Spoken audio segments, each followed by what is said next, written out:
ये दो तस्वीरें हैं, लेकिन इनमें मौजूद शख्स एक ही है। तस्वीर के अंदर जो तस्वीर है उसमें खूबसूरत से दिखने वाली मोहतरमा है गजाला परवीन। साल 1984 को ईद के मौके पर उनकी ये तस्वीर खींची गई। चेहरे पर खूबसूरती और खुशी दोनों हैं, नई जिंदगी के सपने हैं। अमूमन कुछ ही दिन बाद शायद गजाला का निकाह भी हो जाता, लेकिन जहरीली गैस ने सब कुछ तबाह कर दिया। उस साल 2 और 3 दिसंबर की दरमियानी रात जब जहरीली गैस ने रिसना शुरू किया, तब शायद गजाला आधी रात के सपने बुन रही होंगी। क्या पता था कि आंखों में सिर्फ सपने ही रह जाएंगे और कुछ दिखाई न देगा। जहरीली गैस ने गजाला के चेहरे की चमक छीन ली, खूबसूरती छीन ली। जिन आंखों में सुनहरे कल के सपने थे, वो आंखें, वो सपने, वो खुशी, वो परिवार, सब कुछ छीन लिया। गैस त्रासदी का असर गजाला के चेहरे पर साफ नजर आता है। यही तस्वीर काफी है उस वक्त गैस त्रासदी के हालात बयां करने के लिए। जब एक चेहरा इतना बदल सकता है तो सोचिए पूरे शहर के क्या हाल हुए होंगे।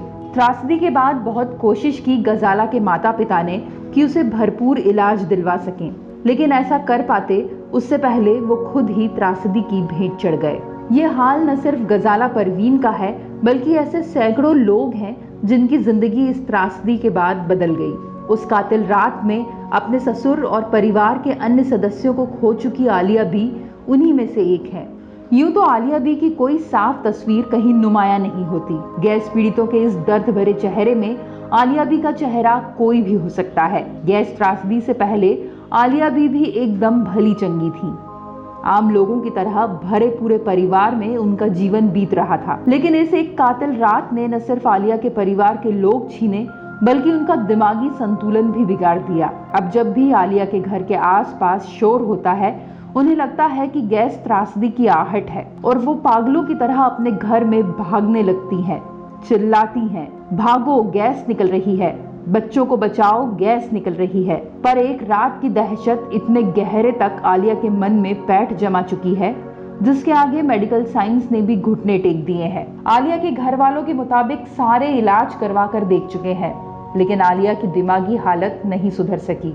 इन लोगों में एक नाम और शुमार है, हाजरा बी का। हाजरा बी को भी ऐसी कोई खास पहचान नहीं मिली इस त्रासदी के बाद। उल्टे जो कुछ था इस त्रासदी ने छीन लिया। त्रासदी के बाद कुछ दिन गुजरे रोते बिलखते, अपने परिवार को याद करते हुए, लेकिन जिंदगी को यूं ही तो नहीं बिताया जा सकता। तो हाजरा बी ने भी जीना सीख लिया, अपने जैसे दूसरे पीड़ितों का सहारा बनने लगी।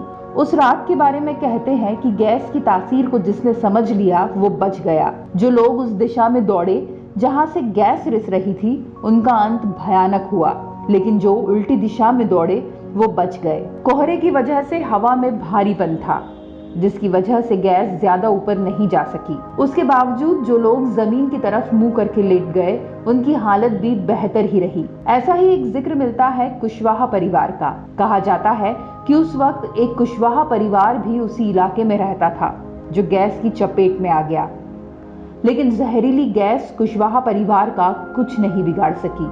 बताया जाता है कि कुशवाहा परिवार हर रोज हवन किया करता था। जब घर में अजीब सा महसूस होने लगा तो इस परिवार ने फिर हवन की लकड़ी सुलगा दी और ठीक उसी तरह हवन क्रिया करने लगे जैसे हवन के समय करते हैं। हवन की अग्नि से जहरीली गैस का असर खत्म हो गया और ये परिवार बच गया।